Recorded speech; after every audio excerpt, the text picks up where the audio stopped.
You are listening to the Pencil and Paper Podcast Network. Visit pencilandpaperproductions.podbean.com to find more great podcasts.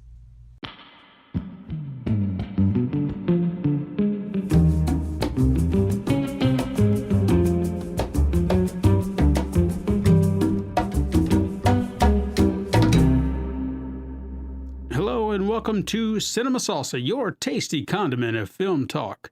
I'm your smooth and mild. I said wild. I'm your smooth and mild host, Stephen White, and with me is my extremely spicy co-host, Philip Peck. I'm not spicy. I am the opposite. The opposite? Spicy. So you're mild? I might be.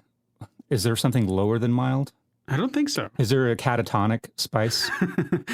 There could be. So I love spicy food, but I don't quite mirror that in my personality. See, I was going to call myself, smooth and chunky.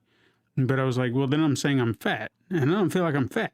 I'm a little chunky, but I mean, not that chunky. So I'm definitely chunky. So smooth, mild, chunky. I mean, I'm trying to hit all the bases of salsa. We are an exquisitely crafted and blended flavor. Oh, shit. We got you covered. We got you covered on the salsa part. It's the condiment. That's why we're here. So how's your week been? I don't know. Has it been a week already since we recorded? I mean, I feel like I am living for these podcasts in a way. It's strange. I do a lot of things in between, but they're almost like dreams. And then I wake up and here we are again. But it's fun. I mean, it's nice when you've got something to look forward to, a nice little conversation. You know you're going to have fun. Yeah. And I've got 2 of these now, so I like it. Yeah. Everybody should do a podcast. Yeah. Well, I don't know about that. I mean, just for their own, well-being, mental health, and just something to schedule their week around. It's very strange. Like we haven't even posted a podcast yet, have we? Technically, no, but hopefully within the next week by the time we've actually recorded this, July. We're still in June, but by July they'll be out. Okay. Because I've got a schedule in my head. Well, I'm just saying that because I have no expectation that this is ever going to be anything monetarily beneficial. It's just something to do for fun and just put out and to create something. But it seems like even though I work, and make money doing other things, those things are, I don't know, they've been dulled a bit. They've been dulled by this podcast. Oh, okay. Stephen. That makes me feel good. I think because now you have something positive to look forward to versus everything else that you're doing. And I teach the bright spot. Yeah, I know. I teach video production at a local art college, for-profit college, and the students can be a handful, and sometimes they get you down a little bit. So are they open to what you have to say, or some of them? Every student is in his or her or their own place, and some are very receptive to learning, and some aren't. And I try to be empathetic. When I was that age, I had no goals. Like, I didn't know what I was doing. I didn't know what I wanted to do. And I feel like a lot of them are probably the same way. And I envy the people who are that age that actually do know what they want. Yeah. But that was never me. I could say at an early age, I knew what I wanted to do, but I wish that I had the passion to follow through with the idea, because from a young age, and I don't know if I've even shared this on any other podcast or anywhere else, but film, acting, I wouldn't even say directing. Let's say acting. Acting was my first love from way back as a kid. Like, I wanted to be an actor. I wanted to be an entertainer. I wanted to be on stage and just doing whatever. Like, I would pretend I had my own TV show. That's how committed to it I was, and it stuck with me for years. And then as a teenager, as I was kind of getting into comic books, I used that idea as kind of a catalyst to write my stories. So now I could visualize it on paper. So, I mean, they're crude. I've still got a lot of notebooks with these crude drawings and stories. they're not great stories. Don't let me mislead you. I wasn't like some savant writing these amazing tales or anything like that. They were crappy, but they were there. You know, I had the passion. I was just always drawing, always writing. And by the time I reached my adulthood, it was still there, but I veered off in the, I don't want to say wrong direction, in a different direction. And I never followed through the way I should have. Because if I'd have had that real passion, if the passion would have just really been there, I think I would have, I don't know where my life would be right now. I don't want to say that I would have made it. Well, I think it's difficult. I think a lot of people characterize things, or like they characterize the fact that they didn't get where they wanted to be, or they didn't follow their passion, quote unquote. But I think that's almost selling yourself short in a way that I think in order to follow your passions, things have to be set up for you in a way in your life that isn't possible for everybody. Yeah. You have to be in the right position. You have to have gone to you have to have the right opportunities. You have to know the right people, go to the right school. All those kinds of things have to fall into place. And it's easy for the people who make it to say, I followed my passion, versus the people who didn't quite get there to say, well, I didn't follow my passion, but the reality is you didn't have all the same opportunities, or the things weren't in the place for you. And life happens. You have to live your life. You have to pay your bills. You have to eat. You have a family. All these things happen where it's like, it's easy to say, I didn't have what it took, or I didn't follow my passion. When the reality is, the people who make it in doing the thing that they want to do, I think everything has to go right. And they have to be, I think it's a lot of luck. Not to say, I don't want to shortchange people's talent and drive and all those things.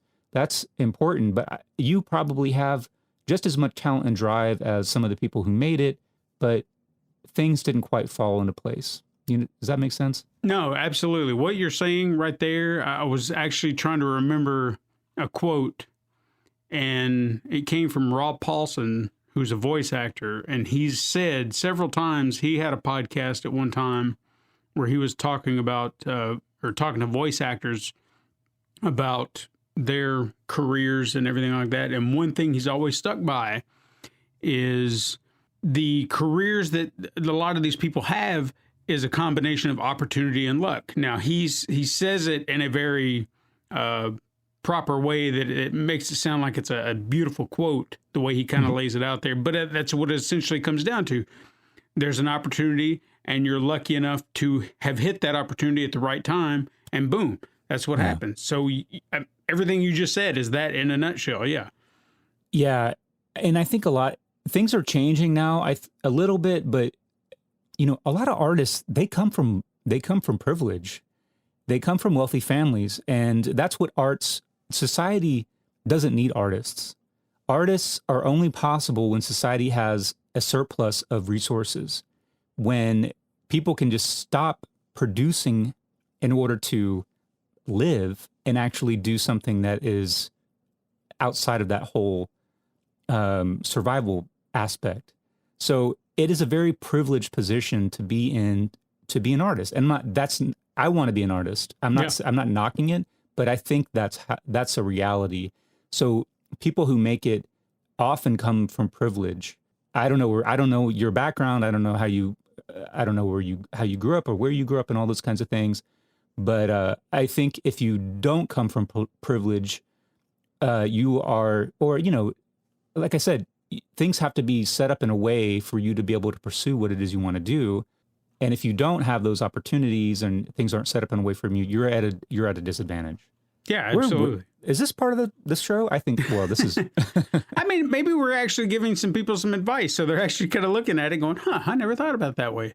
Because to your point, I didn't grow up in a privileged situation. I didn't have money. I didn't have a lot of things. My parents did pretty well, but I wouldn't say that I don't want to say that I was poor, but I wasn't rich either. I'd say we were okay. We did all right.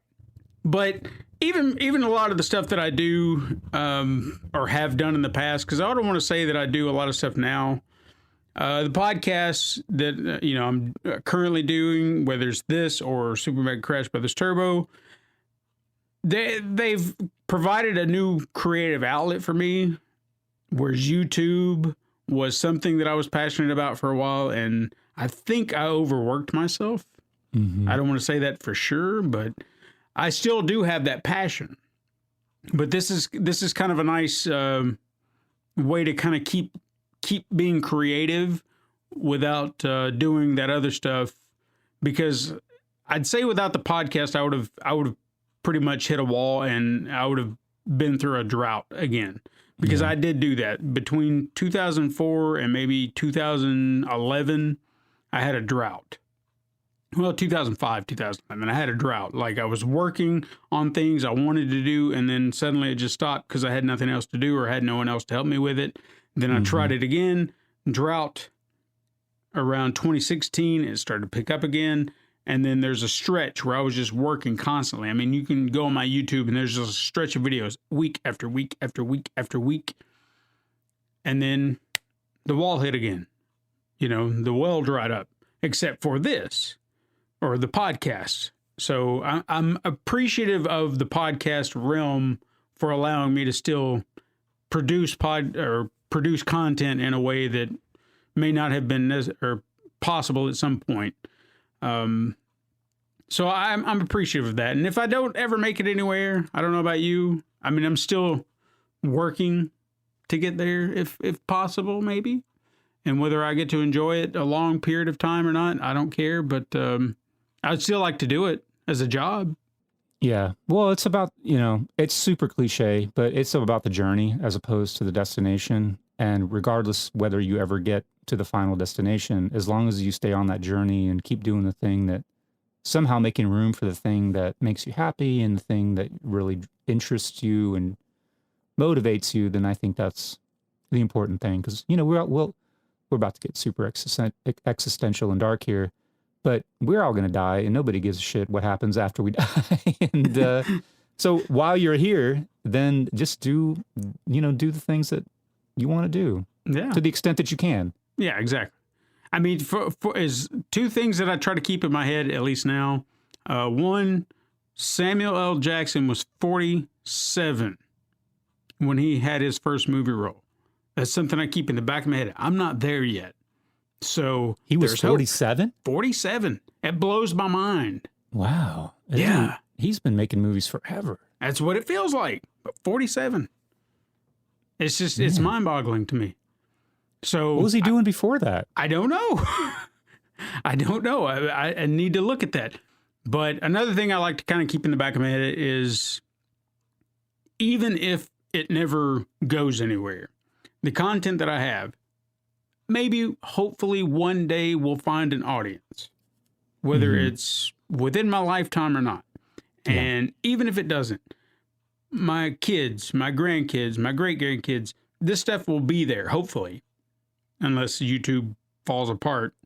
But I'll still have hard copies. It'll still be there.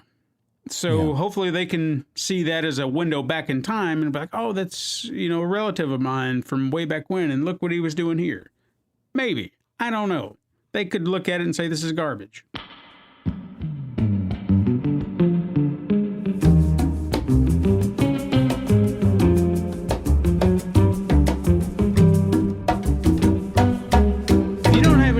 In here, we'll talk about movies now. So, what have you been watching, Steven? I regret to inform you that I didn't watch anything.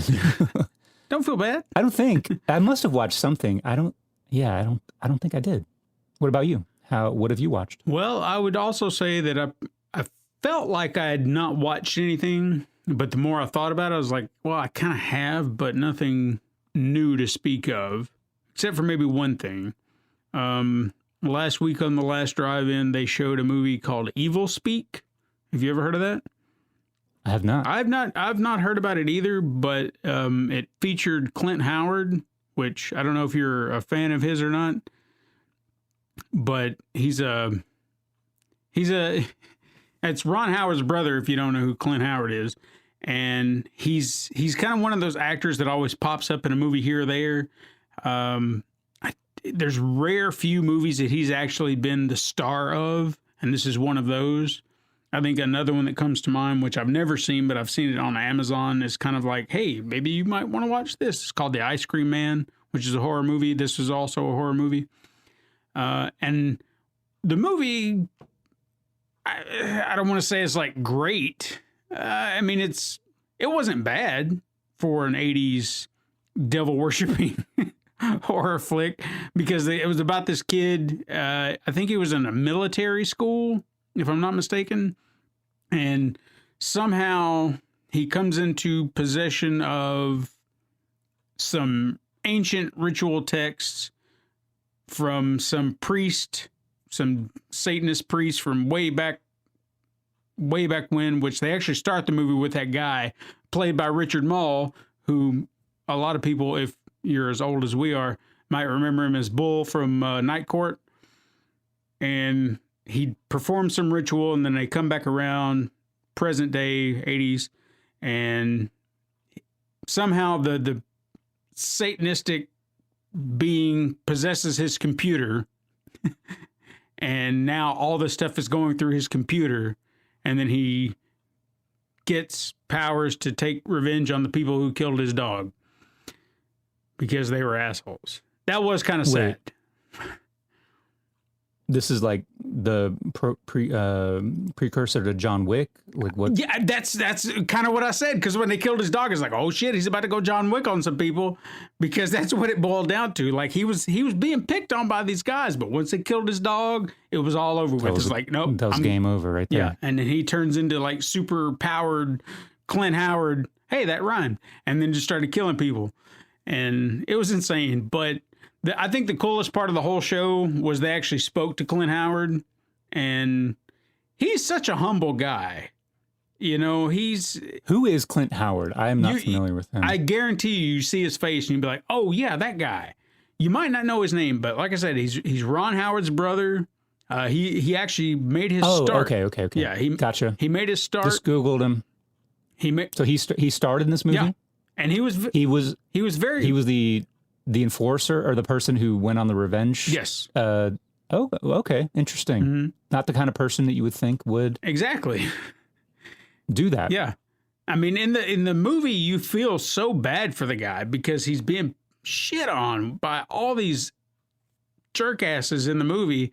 One in particular, I don't know if you remember That 70s Show or not, but the guy that played Bob, the next door neighbor, Donna's father, he was one of the guys. And talk about like looking completely different. I mean, so they made a movie with, instead of hiring a movie actor, they went and hired a bunch of role-playing TV stars, not even stars, but people who played the other guy in a TV show. Yeah. That was interesting. Mm-hmm. Interesting. And Clint Howard.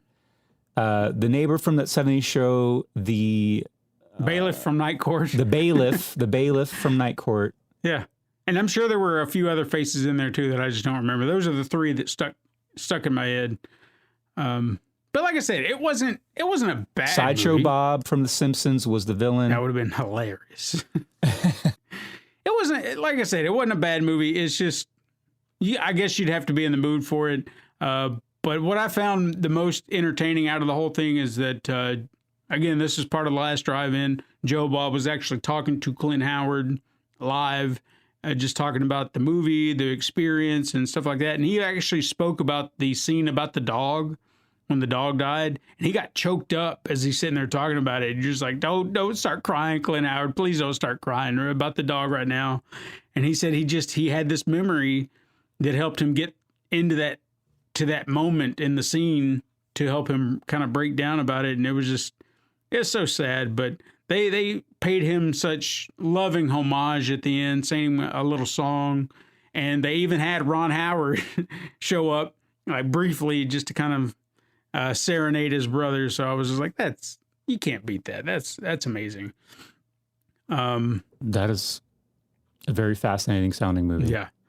But that was about the only new movie new to me that I watched. Is there anything you've been wanting to watch this week? If any of the listeners don't know about Letterboxd, please, it's a fantastic social media platform for film lovers that you can log all the movies that you watch on it. And while we were talking, I logged in and was like, oh, wait, I did watch a few things because I logged them. I watched Minari. That's, what's his name? The actor. The actor's name is... Steven Yeun. Mm-hmm. So, yeah, I watched that. That was one of the Oscar Best Picture noms, and I think it won something in the last... But yeah, it's one of those movies that came and went in terms of the broader culture, but had a little bit more of a lifespan just because of the award season. My wife and I rented that and watched that a few days ago, and we also watched This Is 40. I've seen a bunch of Judd Apatow movies, but I'd never watched that one. So yeah, those are the two movies that I actually did watch in the intervening week that I forgot about. So. I watched This Is 40 in my 30s, so maybe I should watch it now. Yeah, now that I'm in my 40s, it had a special resonance. Yeah. But I was mostly jealous of the fact that, not that their lives were falling apart and they were losing everything. Spoiler alert, but I've never even gotten that far. So there was a little bit of jealousy. But yeah, I did really like Minari. It was very... I like dramas that are very understated. They're not overacted. They're not overwritten. They're not overplayed. And yeah, this was kind of like right up my wheelhouse. And yeah, it was, it's impactful without being in your face about it. So yeah, it's definitely one on my radar. I want to watch. I like Steven Yeun. I know that he's been kind of dabbling in both worlds where he's doing live action acting and he's been doing a lot of voice work. Have you seen Burning? In fact, I have not. Okay. So he was in, I think that movie's still on Netflix. And that's a Korean movie. I don't know the other people involved. I don't know their names or the director, but it's fantastic. He plays kind of like a low key serial killer potentially. But it's a really, really interesting movie. I would really highly recommend that if you want to watch something else that he's been in the last 3 or 4 years. Mm-hmm. Have you watched Invincible on Amazon? No. He does the voice of the main character on that show. Mm-hmm. It's such an amazing show because I'll say this, because I don't want to give anything away. It starts off very generic, but I think that was its purpose because it wants to lull you into this sense of familiarity. It's just like, oh, okay, so it's kind of like this. Oh, it's kind of like that. And then as soon as you get right there at the end, hard right turn. And then everything shifts and you're like, oh, okay, so we're okay. This is not the same thing that I thought it was. Gotcha. And then it's fantastic. It's such a great adaptation of what you would consider a very familiar story. So I'll just leave it at that.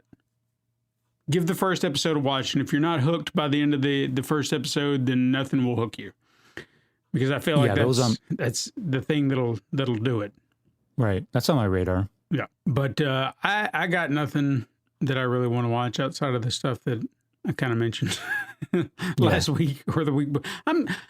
It's been hectic. Damn it! I'm ready for a vacation. That's for sure. So why don't we get into our weekly topic? Because since we've bullshitted for how long now, it's fine. Yeah, it's been almost a whole episode's worth of hopefully sidebar. Hopefully all of you will just enjoy all the stuff that we kind of threw out here because I think it's good. I think it's good content.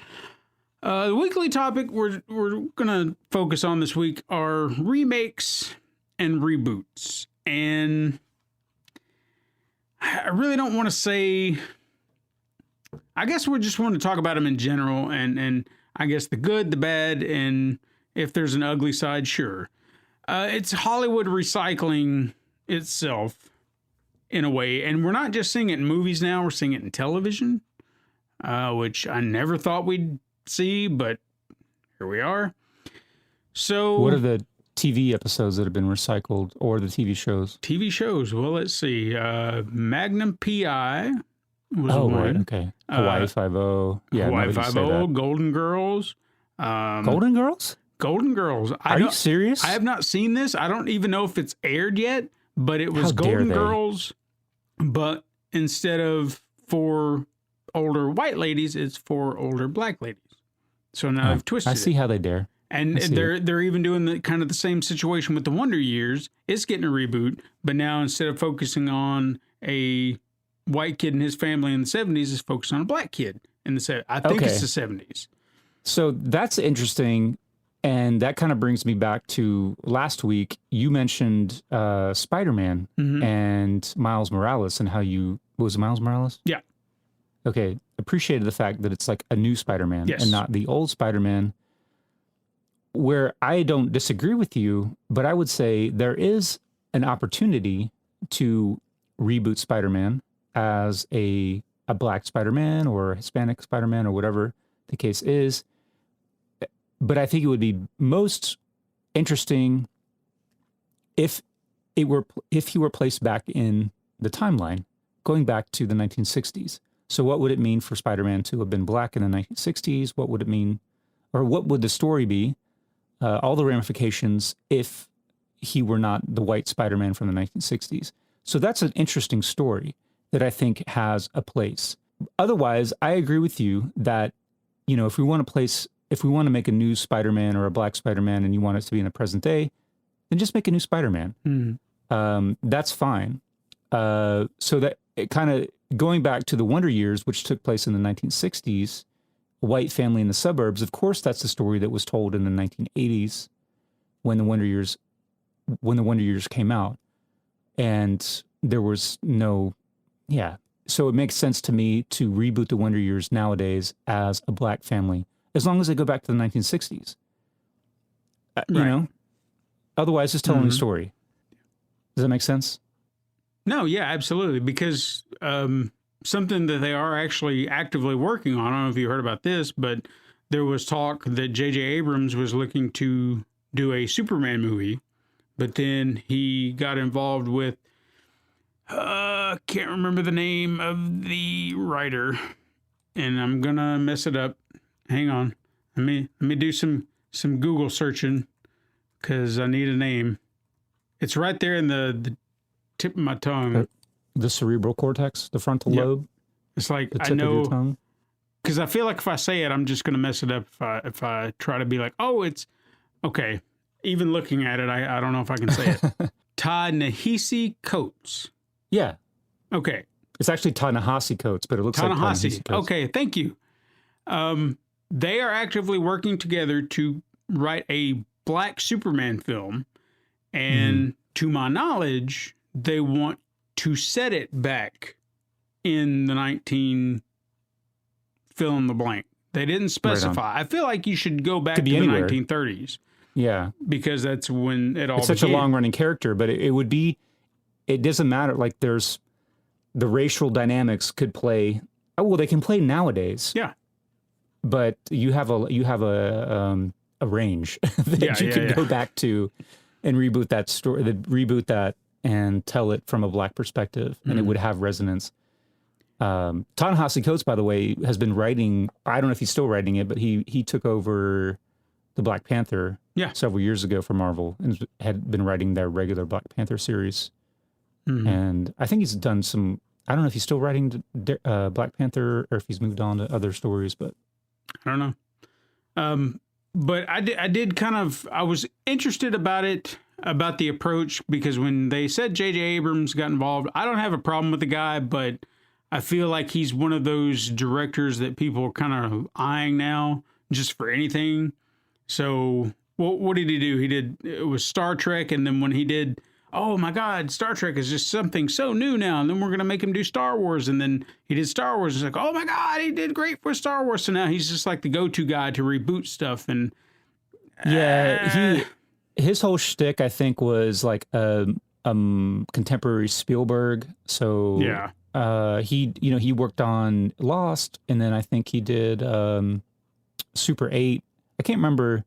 Yeah, Super 8, and then I don't know if there was another. There must have been another big movie in between Super 8 and then when he got actually signed on to start doing the big franchises. Didn't he do? But he did a Mission Impossible movie, right? I don't know. Possibly. Feel like he did, but I'm it's not going to definitely swear to it. But yeah, he doesn't have a very distinctive voice or a very distinctive style. Except for lens flares. The lens flares, the anamorphic lens flares are huge for him, but that's that's a very superficial style. So, yeah, when he gets called in, I feel like that's when the corporate heads are wanting to play it safe and wanting to make a big return, which of course they want to do, but they don't want to rock the boat. So I think that's sort of J.J. Abrams' wheelhouse there. And I'm not going to say that his movies aren't great, but they are Super 8 was a great movie. Yeah. Well, it wasn't great, but that was a fun movie, and it was a reinvention of that 80s Spielberg adventure flick. Yeah. Whether it was Raiders, Indiana Jones, or what else? I guess Jaws, going back to the 70s, I guess. But it's like you said, he's a Goonies. safe bet. He's someone that they can kind of rely on to be like, okay, well, what are you going to do to tap into that nostalgia and get people to kind of come back and be like, oh, we'll feel so good about this and kind of bring in the cash cow. I mean, the obvious problem is that if you are trying to reinvent Superman or tell a black Superman story, why the fuck would you call J.J. Abrams? Yeah, exactly. And they that's why they got the black writer now. Keep that in mind. It's like, well, I don't know. Well, as long as you got a black that. writer. But why not get a black director? Why not hire the fucking people who made Black Panther? Yeah, exactly. Because Ryan Coogler is a very talented director. The man has done a lot of good work outside of Black Panther. If you've not seen Fruitvale Station, shame on you. Yeah. So and Creed. And that one blew my mind because I mean we're talking about something that technically would be a remake in a sense, if not a sequel, depending on how you want. Because that one kind of blurs a line, honestly. But it's a sequel / kind of that's another term I don't like, soft reboot. But I guess in a way it is because he's the underdog. And then he gets into the fight, and then he does his thing. You're right. I mean, it is a soft reboot. That movie wouldn't be what it is if it weren't Rocky affiliated. I mean, that's the whole reason for its existence. Yeah. And I'm surprised. But it's a great movie. It's a great movie. It is. So that, to spoil things about the topic today, there's been a ton of freaking great remakes. Or reboots or whatever you want to call it.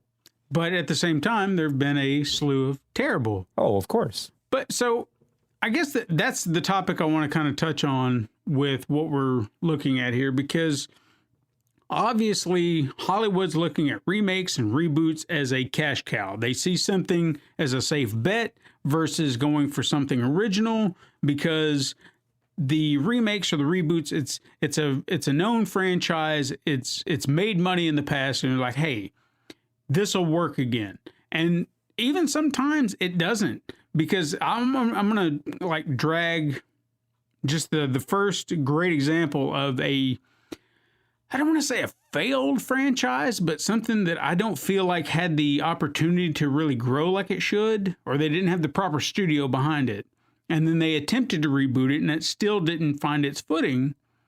But yet we continued to do this trend. Hellboy got two movies out of an original with Guillermo del Toro, talented director. First movie, from what I hear, was studio interfered.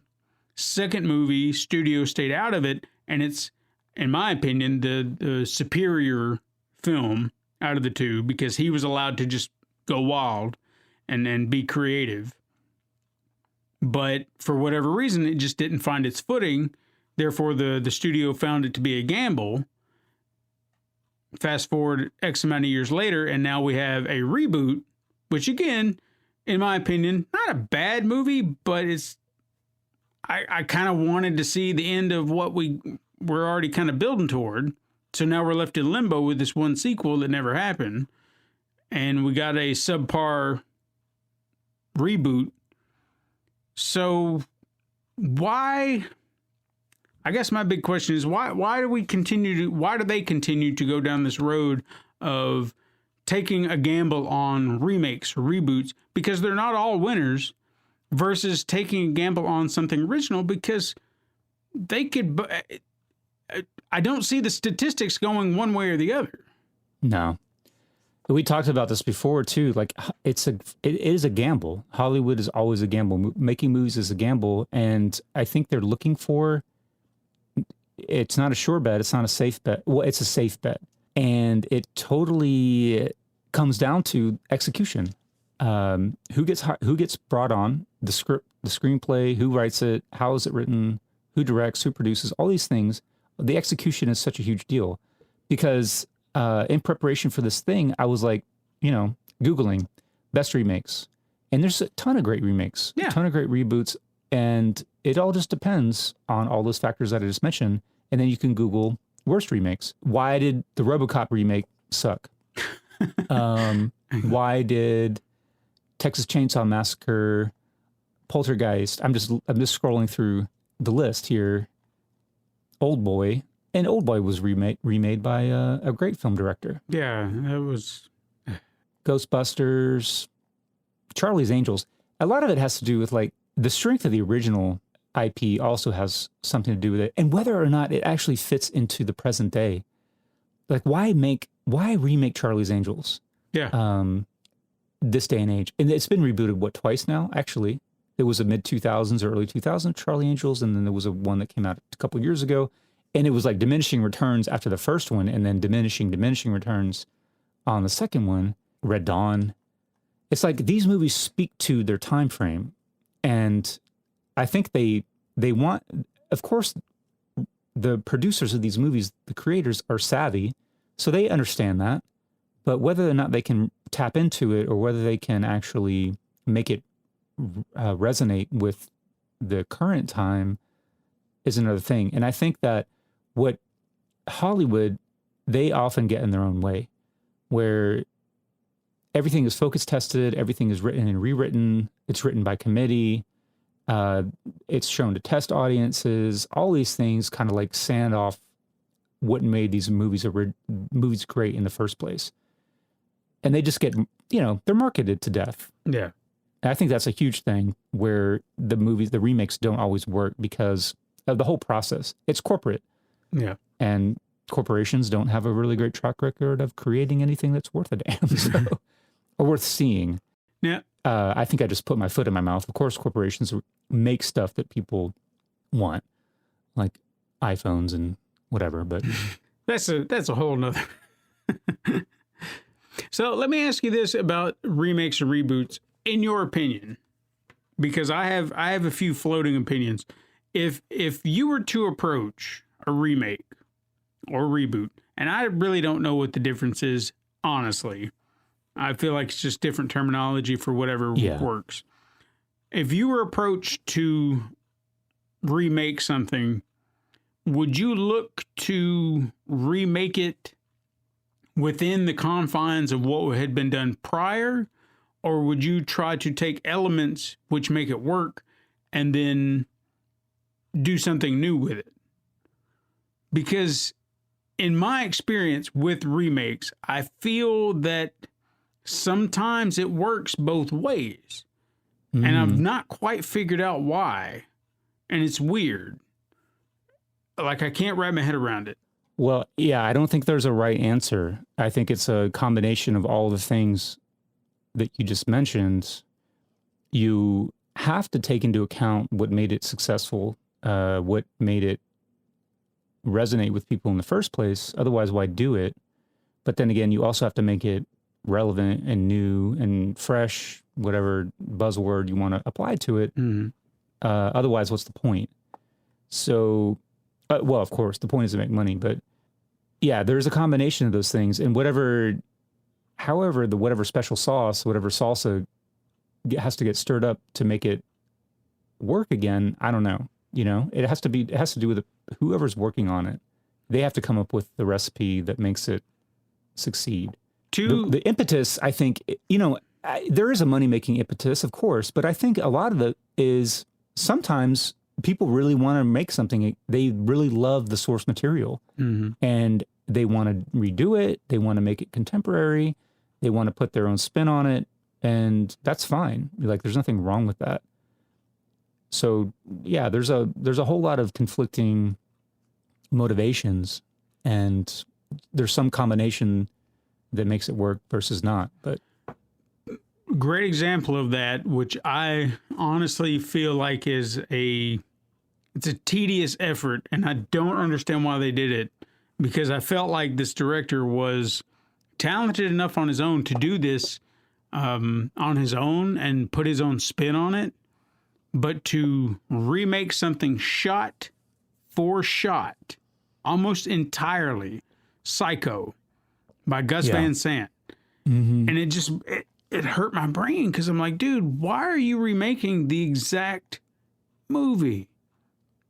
Contemporary, sure, but you shot for shot, it's almost the exact same movie. And it made me angry, because I'm like, I didn't come to watch this movie again that I've seen just in color with new actors. I wanted to see something new. Yeah, and that's an interesting example. And Gus Van Sant he's a smart filmmaker, so I'm sure he had a reason for doing it that way. And I'm sure, if we look for it, he would say something like, "This is what I was trying to do," but it didn't work. Yeah, it is a direct copy of the original film, so why even bother? Right. And I will say this: someone else had to have this mindset. It'd been a long time since I had seen the remake of Psycho. I think I saw it initially early on when it first came out, and that was the last time I watched it, because it was like, I'm not going to watch this again, because if I'm going to watch any version of Psycho, I'm going to watch the original, because that's the superior version in my opinion. But the cop, one of the last times I watched Psycho, the police officer that comes up to Marion Crane's car and knocks on the window just to see if she's okay because she's sleeping on the side of the road. I looked at the actor and I was like, damn, he's a dead ringer for James Remar. And if you don't know who that is, it's fine. He's one of those character actors that's off in the background. But sure enough, you look up the cast for Psycho, the remake, and he is the cop in that movie. And I was like, holy shit, that is cool, because they saw it too. So outside of that, it's just a weird anecdote, but... Well, it seems, that's probably the reason for that movie being made, was just this... It's almost like it's a very self-indulgent way to remake a movie, where... Especially a Hitchcock movie. Who can we cast to make it look just like, the original? Yeah. Or who would be the dead ringer for the guy who originally played... it's like this exercise in recreating a movie that is more interesting in your head than it is actually to make. So they could have just written it all down. Like, this is who we would cast, this is how we would shoot it, and, that would be the result, as opposed to the fact they actually made it. And what's funny about it is if they'd have waited just a little bit longer, I don't know if you've ever noticed this, but Andrew Garfield, he is a dead ringer for Anthony Perkins. Yeah. I swear to God, he is, it's uncanny. Yeah. It's just so uncanny. So they remade it too damn early, in my opinion. But neither here nor there. Anyway. But, speaking of just Googling, they remade Point Break? Yes, they did. What? Yes. Like, what? Why? Why? Exactly. And you know why? And just looking, so there's a photo, of original scene with Patrick Swayze and Keanu Reeves, and the remade scene with Jake Gyllenhaal, I guess it is, and I don't know who the other actor is. But in the same scene, and it's just like the color grading is just like, it just slaps you in the face with modern filmmaking versus when color grading wasn't a thing. You shot the movie on film and this is how it fucking looked, versus like, oh, let's make it blue and all this. Yeah, it's like, fuck off, like it looks so stylized and shitty versus real And yeah, it just everything wrong with modern filmmaking is encapsulated in the fact that A, they remade Point Break, and B, this is how they remade it. Fair enough. But yeah, I mean, that's where it kind of seems like we're going now, because anytime I hear about a reboot or a remake, it's like, well, what else can you remake? And it's like, well, anything. And they shoot for the stars. While we're talking about reboots, there was another one I wanted to kind of bring up, as it was kind of on my mind, as something that I would consider a superior version in a manner of speaking, because it's still kind of flawed, but it has elements to it that I feel like they improved on with the original, and that's King Kong. That's Peter Jackson's 2005 remake. Now, granted, this is the second remake at that time, and while he can get a little long in the tooth with his story, and that can turn people off, I can kind of let it go and just kind of sit through it. I'm okay with it. I appreciate what he's trying to do, the world building and trying to get to know these characters a little bit more. Some characters I don't feel like are necessary, but again, I can let it go. The one thing I feel like he did right, and considering this was the second reboot, I don't understand how no other director or writer thought to do this. But in his version of King Kong, he made Ann Darrow feel like she actually cared about Kong. And I never got that out of the original film or the remake. They always felt like they were sympathetic to him, but when push came to shove, they're like, no, don't touch me. But she actively sought him out. She actively tried to protect him. She felt like she cared about his well-being. And that meant a lot in the overall grand scheme of things, especially when you come down to that last line, it was beauty killed the beast. She loved him. He loved her. Boom. That's what it boils down to. And I felt like he really nailed that, unlike previous iterations of the film. And it's odd that, like, in the 30s, I can kind of understand you're just trying to go for the damsel in distress scenario. I get that. But in the 70s, why didn't you kind of think about that? I don't know. Different times, I suppose. But well, I think that's what separates movies that resonate versus movies that don't, is you have a perspective, you have a point of view, where a lot of times what gets lost, and not only remakes, but really any movie, and it goes across time periods, is that when things get made by committee, when things get rewritten, redirected, all these kinds of things, they lose any sort of point of view. They lose any sort of distinctive voice. And what I think you're describing comes through with Peter Jackson was like, here is an original point of view on the story. Here's what separates our story from what came before, which, you know, when you look at a lot of these other remakes, like, you know, RoboCop or Total Recall, you have like these very distinctive, you know, and they might not be the greatest movies ever, but like Paul Verhoeven has there's a point that he wants to make. There is an allegory. There's a lot of sarcasm. There's a lot of criticism in his movies, and they're kind of wrapped up in this very cheesy sort of sci-fi violent package, which I think he sells to the studio. Hey, we're going to make this movie that's going to be awesome, but underneath all of it, I'm going to make this point. And then that gets lost in the remake when all they want to do is tell the kind of like surface level, glossy, big budget action thing with the shiny robots and the flying things, but they lose the underlying point of it. Yeah. So whatever, you know, that's the difference between the ones that work versus the ones that don't. And yeah, we could go down the list of remakes that suck in comparison to their originals, or there's an equally long list of remakes that work, like you mentioned with King Kong. But it all comes down to, you know, somebody or a group of people who were able to retain or they were able to actually say something that matters, that resonates with people. And I think that's the biggest problem with a lot of them is they miss the point on a lot of those. You made a very good point with RoboCop because there's so much satire in the first movie.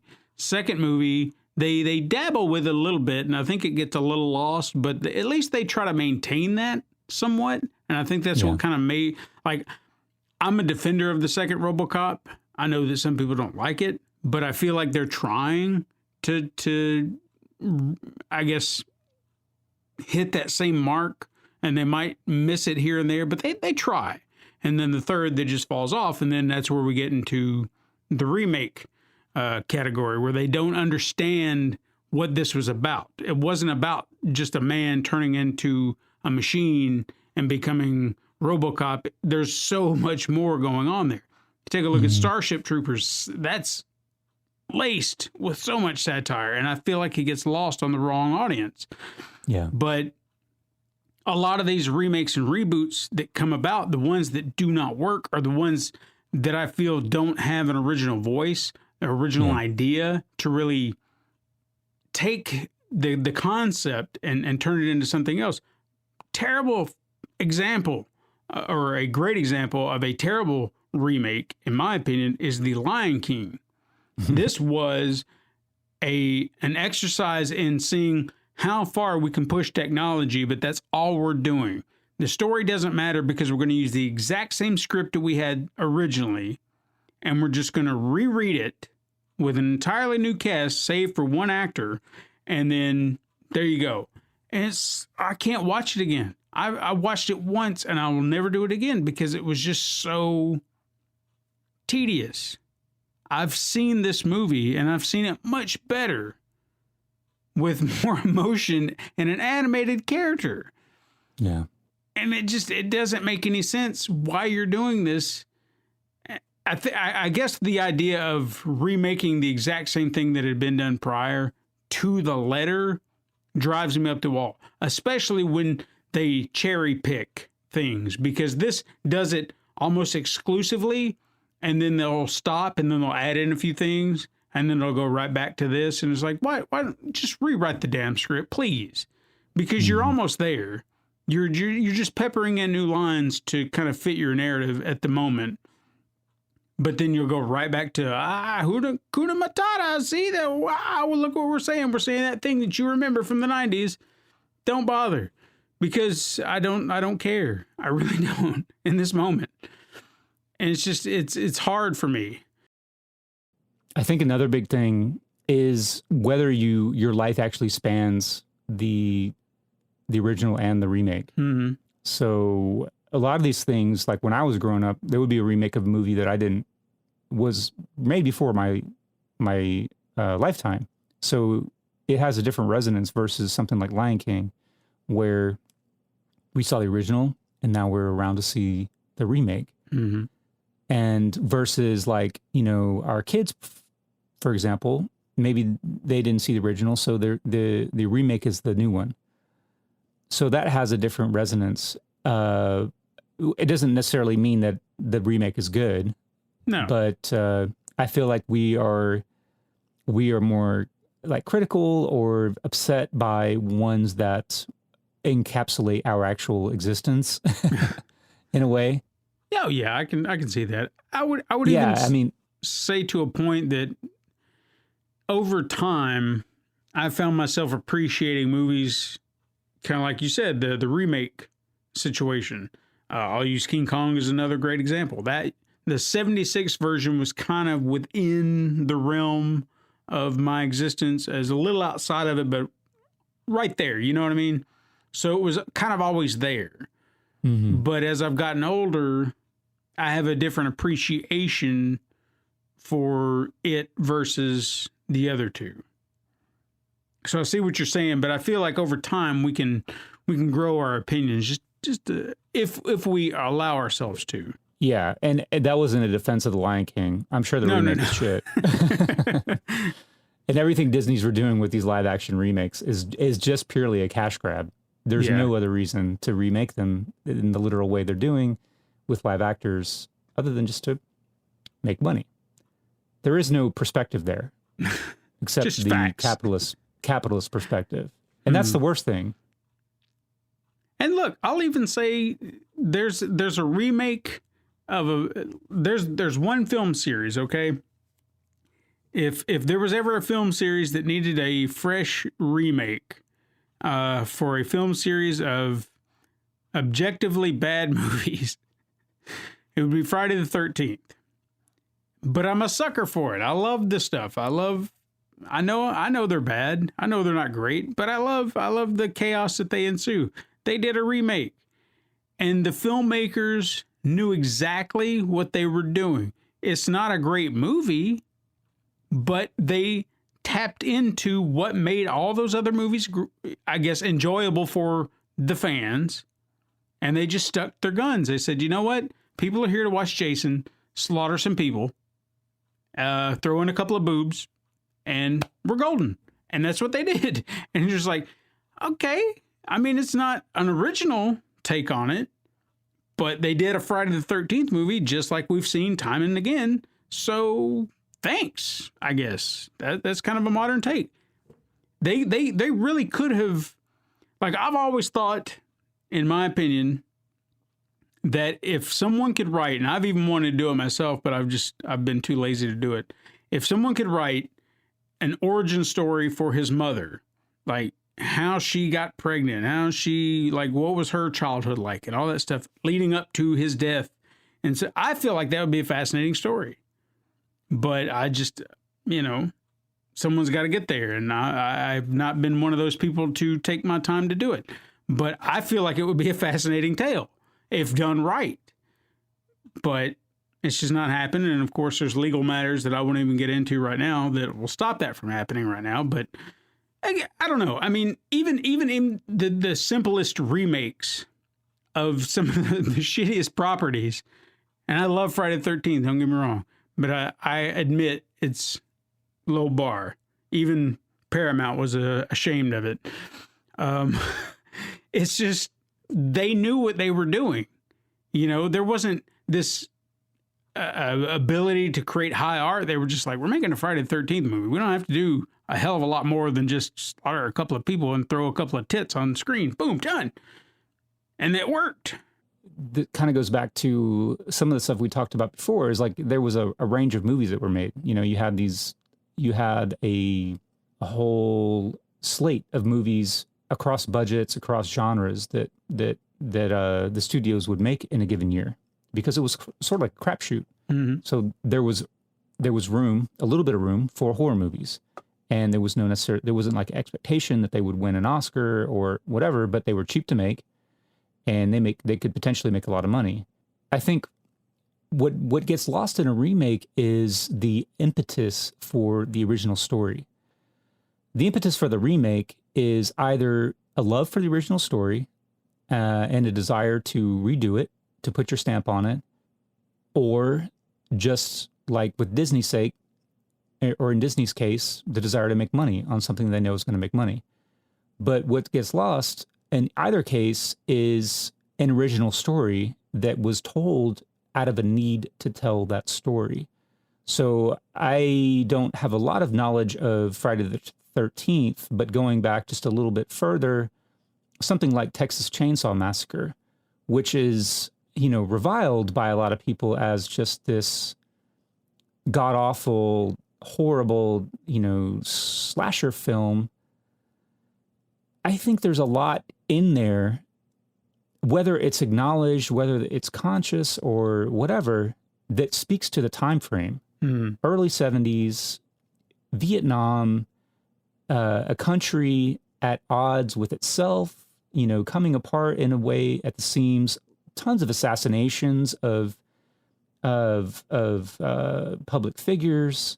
It's a very, it's a time when a movie like that has a lot of, it's psychologically, if nothing else, very full of meaning. And just to remake it at some random time in the future, you kind of lose that. So why not just tell a new story that speaks to the time in which you are living? That's what sucks to me about the remakes. Like I said, whether or not a lot of the resonance or the meaning that people find in these movies was conscious, you can still go in and find it because of the period in which it came out of. Mm-hmm. And when you redo it, it doesn't necessarily have that same meaning. You do? So tell a new story. I think that my take would be just fuck off with these remakes and tell a new story. Yeah. You actually hit a nail on the head. Something I don't know if I'd ever really thought about. But damn if you're not right. I often am. I'm just kidding. I mean, take a look at, using Texas Chainsaw Massacre, that is actually one of my favorite movies of all time.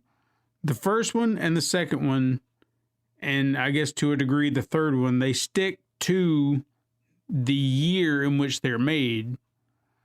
But then when you get to the remakes and then the re-sequels and whatnot, they're always trying to hang on to the legacy of the original film by going back to the 70s or saying, well, I think there was one that came out somewhere mid-2010, I think it was. It was supposed to be a 3D, and then they went back to the original, and it was supposed to tie into, well, this was like right after the end of the first one.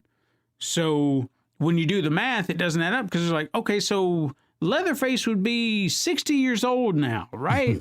And you're just supposed to think that he's still kicking and he's just still doing his thing, hiding off in the middle of a house. It just doesn't add up. So why not? Why are they always adhering to this old? I don't even know if you know this. They're doing another Leatherface movie, and I don't remember what it's called. It's probably just Texas Chainsaw Massacre or whatever original ass name they want to call it. But they are still adhering to the original, saying that the first movie happened, but now this is a sequel to that. Why? Just stop. Like, this is one of those film franchises. The first one and the second one I love. Like, the second one was one of those hard pills to swallow for a while because it was such a... Even though Tobe Hooper did it, he went like way off, into left field with the second one. But I have a different appreciation for it now than I did when I initially watched it, because I watched it back to back with the first one. And the third one, I can hit or miss. It's not like something I have to watch, but I can appreciate it. It was trying. But everyone after that, I could give a shit. Yeah. Because they're all just trying to recapture something that's not there. And I think you're right. They're trying to capture something that just cannot be recaptured within that time frame. And why you keep trying, it's beyond me. Well, and I disagree. Well, so your idea about telling the story of Jason's mother is potentially a good storyline. Like, wherever you get the story, it doesn't matter. But the problem with that, in my opinion, let me disagree just a little bit, is that it requires some involvement or just like interest in the story or knowledge of who the hell these people are. So, maybe it doesn't. Maybe you can tell it in a way that somebody who doesn't have any prior knowledge can still be interested in it. But the other thing about it is that for horror movies, especially, where I think they lose the plot is when they over-explain the origins of anything. What makes them fascinating is that the horror doesn't need to be explained. That's what makes horror fucking horrifying, is because it's unknown, because it comes out of nowhere, because it is an embodiment of your mortality that can just reach out of the ground and just snatch you and take you away. That's what makes horror fascinating. So knowing Jason's origins, knowing Freddy's origins, knowing Leatherface's origins, it diminishes the story or diminishes the resonance of it. Mm-hmm. What makes it fascinating or horrifying is that it's random. Yeah. That's what horror is. Yeah, go ahead. No, I was going to disagree with you. Yeah, please do. For this one story, the reason I feel like with Pamela it would be slightly different is because I want you to really, and again, it could diminish it, because that, I feel, is where Rob Zombie made a horrible mistake with Halloween. Mm-hmm. By seeing Michael as this troubled teen, he wasn't a teen, he was a kid, still to see him without having that that prior knowledge, or just seeing him kind of coping with being bullied, or just having these mental episodes in the asylum or whatever, just being a kid that just went and stabbed his sister and he just lost it. There was just something eerie about that. But once you start to explore that, I agree. He just seems like this troubled kid who grew up and just went, and there's nothing terrifying about that. Yeah, it makes it, it's not that that's not an interesting story, but it's no longer like a horror movie. Right. It's more like a psychological drama, like, and it can be a fascinating story. It can be well told, all those kinds of things, but it's not necessarily the same genre anymore. Yeah, no, and he's not the boogeyman anymore. That was always the big hook with Michael Myers. He's the boogeyman. He just wonder where he's coming from. Right. You don't have that boogeyman aesthetic anymore. He's just some kid who grew up and he's got an attitude problem. Right. With Pamela, on the other hand, at least in my opinion, I feel like exploring her love for Jason. Not that you don't really see that in the movies, but I feel like that just makes it more heartbreaking, because when you really think about that, that's what it's all about. She's heartbroken that her son drowned and no one cared, and that's where all this rage is coming from. So from where I'm looking at it from a writer perspective, just trying to understand from the start to finish, like, what is it about him that she just loves so much? Why did she have this deep connection? I understand it's her kid, but this was her world. And if you could just kind of build on that, that idea that this was everything to her, you know, and watch her suffer and the pain, and you feel that for her. She no longer is the villain. She's sympathetic in so many levels. I feel like it would add an extra layer to her. Again, kind of what I was saying, like that's completely legitimate. But take the impetus, take the origin or the original movie, and tell something new. Yeah, there is a reason to make. Like I said before, there's a lot of great remakes, and what they did was take the original story and change it somehow, expand on it, and make it relevant to people or interesting to people again. So I'm not trying to say that your idea is a bad idea. No. I'm just saying that a lot of times with the horror movies, with a lot of movies in particular, there is a tendency to over-explain in order to tell a new story, and then you just kind of lose what made the originals good in the first place. Yeah. So if you have something to say and you're taking your inspiration from something that has already existed, then that's fine, as long as you do something with it, as opposed to just telling the same thing again or over-explaining or, all those kinds of things that result in bad remakes or bad reboots or whatever you want to call it. I guess where I'm kind of coming from with a lot of these, if you're going to remake something, figure out what you're trying to do to make it better. Put that, and that might be the approach that a lot of these people are coming from, but I don't feel that's necessarily their angle. But if I'm looking at a movie that I want to remake, what is it about it that I don't like? What is it about it that just bothers me? Because if I feel like it's a perfect movie, then why do I want to remake it? Yeah, that's a good point. Because Jaws is one of those movies I would find it very, very hard to hear the argument, I want to remake this, other than just to show the shark and be like, look at all the technology. Look, we can show the shark now. Okay, but why? Right. What are you doing better? And even to some degree, some of the most simplistic stories, some of the most simplistic movies, one that comes to mind, going back to John Carpenter, Assault on Precinct 13. It's a simple story. There's nothing to it. It's just these people stuck in this precinct or this police station that's just about to be shut down, and then they get ambushed by this gang because they're after a guy. It's that simple. There's nothing more to it than that. But then they remake it, and they're like, oh, okay, but see, now there's a guy who's connected to somebody on the outside, and then they've got all these connections and ties, and then there's a reason they're all there. It's like, yeah, but we don't need that. I mean, the original did it just fine. There was a good enough reason. They were just after a guy. You know, you've just overcomplicated a very simple story, and it didn't need to be done. And it's not as good, I don't feel like, because you lose that tension. Yeah. You know, that's what made the original so good. So I feel like sometimes they overthink what they think is going to make it better. I'd love to be in on these pitch meetings for these remakes and reboots. Well, I think that, you know, that kind of dovetails on what I was saying about the horror movies, is that you overanalyze it and you overcomplicate it by trying to tell origin stories when that's not the thing that's interesting. Yeah. You know, the story is the story, and the origin behind the monster is not the story. The fact that he's going around killing everybody in the neighborhood, that's the story. And, you know, Assault on Precinct 13 or whatever, the story is, you know, it doesn't matter that you add a new wrinkle into it. It's just like, what is the drama here? Yeah. Like, what is the complicating factor?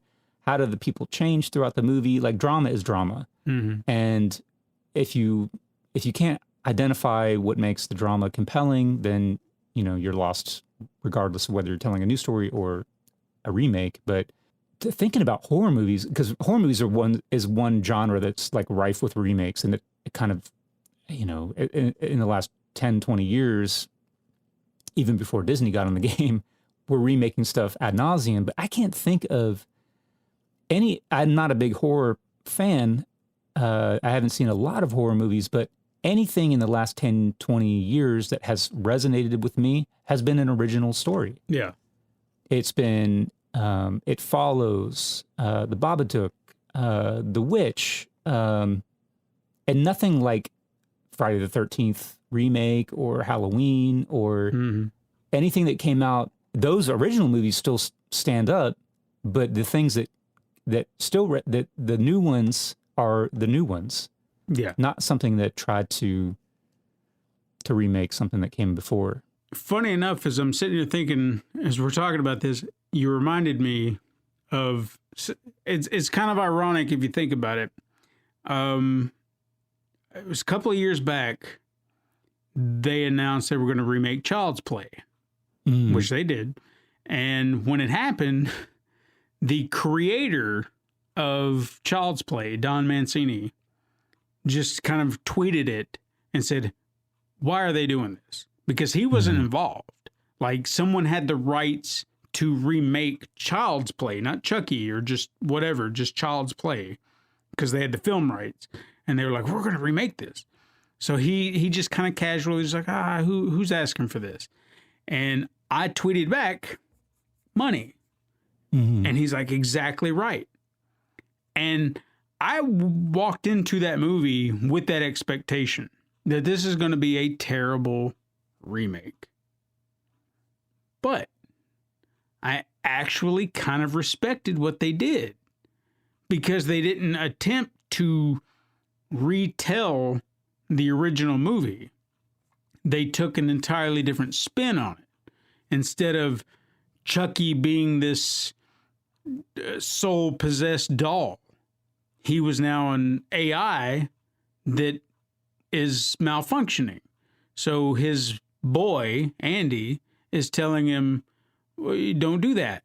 And he's trying to be good, but he's conflicted by other things that he's sensing. You'd have to actually see it, because it's kind of hard to explain. But the way they played it out, I was kind of intrigued by it. I was like, okay, I'm kind of digging what you're doing. I appreciate this new twist on the idea, as opposed to it being a real person. He's just a doll who is trying to think for himself because he's kind of a smart AI, but he can't grasp the human element of it. So when he sees something happen, and I think there was a scene in there where something violent was happening and the kids are laughing, he's like, oh, a knife. That's what I got to do. They'll like me now. And he just goes and grabs a knife, and he's like, ah. And they're like, holy shit, don't do that. And he's like, what? What did I do? He doesn't understand. So it was kind of an interesting take on it. I'm not saying I like it better than the original, but I can appreciate that, you know?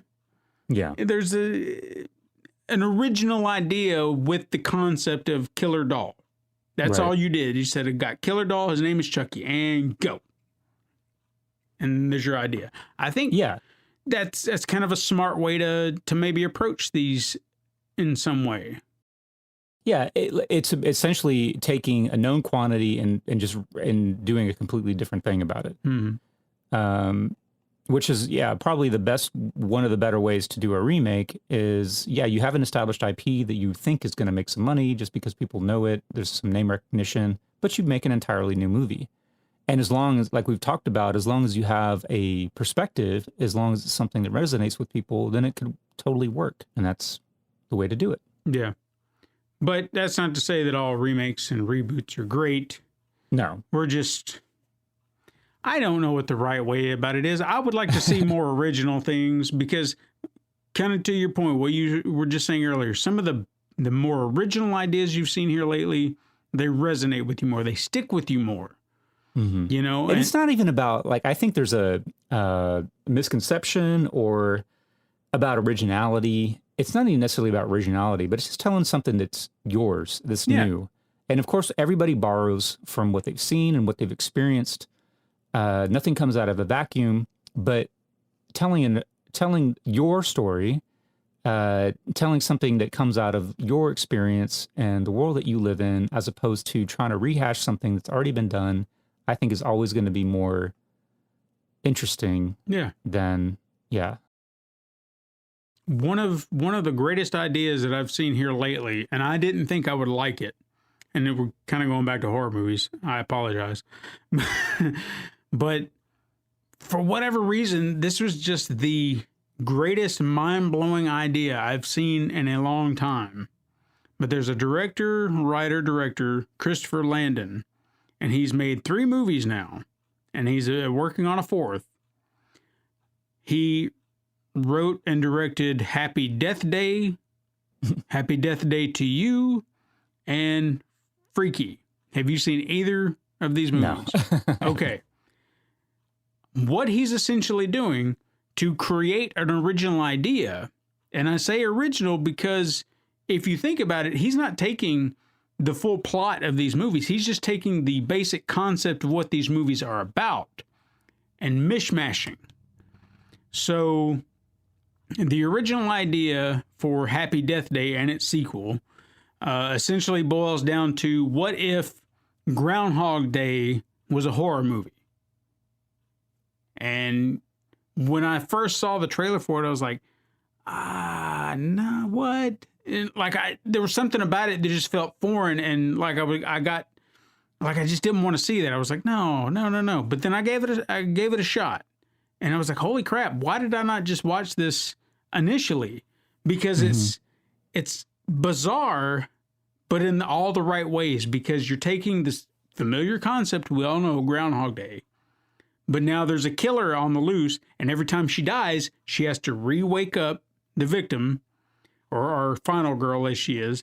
She wakes up right back where she was when she woke up that day, and she's got to relive it, and she remembers everything. She's like, oh my God, someone's trying to kill me. So it becomes this, I got to figure out who's trying to kill me within the confines of Groundhog Day.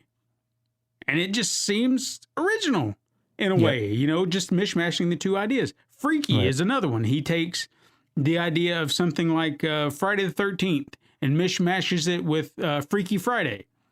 So the killer goes to kill the girl, and suddenly they swap places because of some artifact.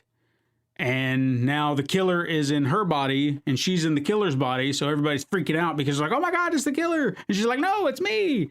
And it becomes kind of this horror comedy based on the Freaky Friday concept, but it works. It's just, it's bizarre, but it works. And I think his next film, I could be getting this wrong, but I'm trying to remember exactly the 2 movies he said. I think he said Scream meets Back to the Future. Whatever that means, I don't know, but I'm in, because it just seems like a great idea to just, instead of trying to remake something, taking concepts and mishmashing. It's original, at least from my perspective. Yeah, and I think being upfront about it, like this is my inspiration and this is what I'm doing with it. Because like I said before, like originality, I think is highly overrated. Everybody's stealing to a degree from what they've seen, and this person is like, yeah, these are the influences that I'm taking. But you're taking the influences and making something that's new, that's fresh, telling it in a new way, and that's how good stuff is made. Yeah, and there's nothing wrong with that. And I don't know how you take Scream, and that's an interesting one to begin with, because that's a satire in the first place. That's not necessarily a movie that was sincere. Mm-hmm. So you're taking a satire, which is based on slasher films, and then something that's totally different, in a totally different genre, totally different just mood and tone and all those kinds of things, and trying to mix those together. So I feel like you have quite a stew. Yeah. Quite a salsa. I guess the only thing I hope that doesn't happen is he becomes like M. Night Shyamalan, where it becomes his thing. Like, don't overdo this to the point where everybody's like, oh, well, you got to have a twist ending. You don't. You really don't. You kind of know your thing. Yeah. Yeah. It becomes formulaic. I mean, if this is his thing and it works out for him, fantastic, because I'm all in for it as long as they're entertaining. But the whole twist ending thing got overrated pretty quick. Yeah. So you should probably just stop telling people these are the influences that I'm taking and just start making stuff. Yeah, just start making stuff. So, the last question I want to kind of bring up about all this, since we've talked about the risk or the safe bet, as you kind of called it with remakes and reboots, why would Hollywood or Hollywood execs, those money people, ever consider a reboot or a remake of something a safer bet than maybe a sequel? Oh, man. For example, I mean, we use something like, we'll go back to the well and we'll pull from Friday the 13th. So we had about 10 movies, and then they said, okay, reboot. And I know Jason went to space. So yeah, because at some point the sequels become absolutely ridiculous, and you can't, with a straight face, propose yet another sequel. But why not lean into it? Because I will argue, what they did with the Chucky movies, they leaned into it. Because if anyone was to say that they jumped a shark at some point, that would have been Seed of Chucky, where he had a kid, and they were essentially playing Sylvester and his son from the Looney Tunes. Kid, he's taking his kid out for a killing spree, and the kid's like, I don't want to kill Daddy. He's like, no, you're going to kill somebody. And it's that same dynamic. And it's far, far removed from the original film. Mm-hmm. But this is where we are now. They're just like, okay, we're leaning into it. It doesn't matter. We're at this ridiculous stage. Why not? And then you get to that sequel of that film, which is Curse of Chucky, and somehow they bring it back around.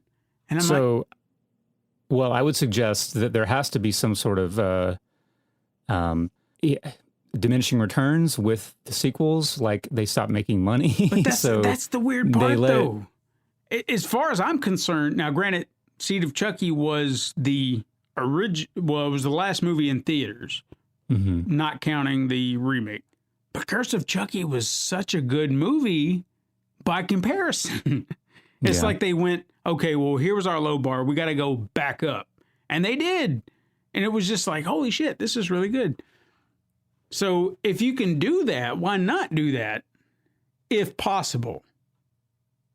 Do you think I think they do. I think they keep making sequels until it stops working. Okay. Or, who knows what's going on at these studios? Like there could be a change of hands, like where the executives move on, they die, whatever. So something that had momentum at one point loses momentum. It could just be a result of, personnel who are there. It could be the people who were working on the film, who have they have a relationship with people who can get the money, and that whole dynamic could change. So there's a whole lot of things that can happen on the back end that you really don't know about. And what happens with these reboots is like the original franchise will just kind of lose momentum and kind of die out for a variety of reasons. And then after a fallow period, somebody with bright ideas like, oh, let's reboot this thing, you know?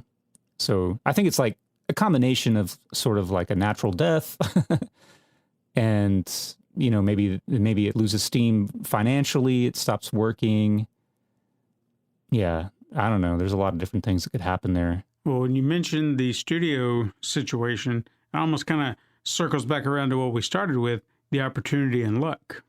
You get the right people involved who want to make the thing, and they want to make the thing, and they do it. That could also be a factor. Who knows? Yeah, and there's also some franchises which have kind of straddled the line between sequels and reboots, like Fast and the Furious, which has gone through multiple iterations of like sequential sequels and then sort of reboots that have become, yeah, and it's like, you know, and then they'll go back and kind of rework or rename things to sort of, you know, extend the continuity where there really is no continuity. They're just kind of winging it. Yeah. Yeah, and I think I think it just has to do with how successful has this thing been. You know, Die Hard, that's still on its. There's not a reboot of Die Hard. They're still just making numbered sequels, right?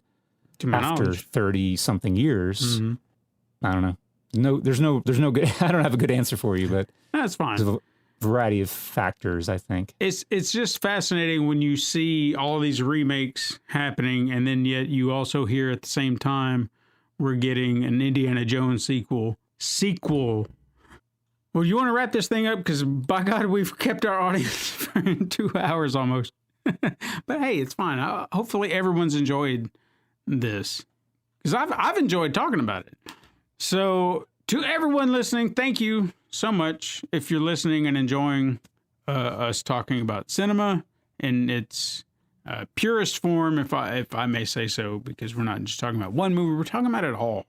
We're having a conversation. We're having those conversations that you have with your best friend about whatever, and be like, oh, dude, you like that? And you like that? We're doing all that and maybe even a little bit more. Maybe we're educating you in the process. I was about to say edutaimenting or something. I don't know where my brain, the beer. But I'm not even going to mention the Twitter thing like I had before. Edutaining. There you go. The Twitter thing, it's still out there. You can find us both on Twitter, Pencil Paper Productions or Pencil Paper Pod, and you're at what is it? Philip R. Peck. Philip R. Peck. I'm following him. You should be following him too. Go out there and just say, "Hey guys, this is what I think of your opinions," and you can be hateful if you want. I don't care. Stick them up your ass. Yeah. I'm sorry. Hashtag Cinema Salsa. Fuck you and your stupid opinions, Cinema Salsa, hashtag. It's all engagement, right? It's all engagement. That's what we want. We want to hear your opinions. If you like what we got to say, if you like a remake, if you hate a remake, let us know and we'll talk about it. Or maybe we won't. Who knows? But anyway, I need another beer. Anyway, I hope you will join us again next week.